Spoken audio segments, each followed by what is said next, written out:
Simple याला फक्त शिंपळायचं, शिंपळायची भाजी पाऱ्यावर ते जे एन्झाईम जे आहे ते आपलं काम चालू करून घेतात त्याच्यावर. याला 4 ते 5 ठेवायचे असं 4 ते 5 तास. तुम्ही याला सकाळी करा, संध्याकाळी खाऊ घाला. थोडं याला खालवर केलं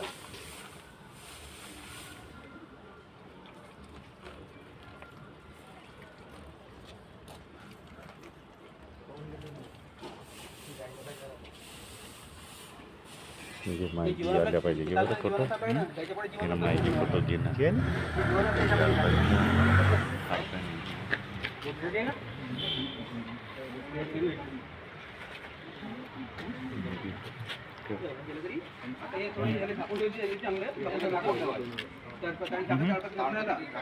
ठेवण्याचं चालू ठेवलं म्हणजे काय कसं बनवतात आपल्याला.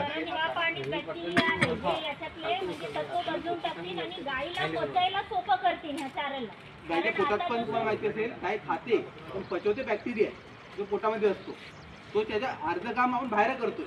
गायला अर्ध काम करावं लागेल, एनर्जी गायची वाचेल आणि एनर्जी गायला पूर्ण भेटेल. ठीक आहे, हे झालं याचं प्रत्यक्ष. आणि याला जे आहे मुरघासला हे बघा हे बघा याच्यात बॅग्स येतात, वेगवेगळ्या बॅग येतात. ही 50 किलोची बॅग आहे. ठीक आहे, टाकून द्या म्हणजे कसं आपल्या घरी होऊन जातं. याला सॅनिट बॅग म्हणतात. आणि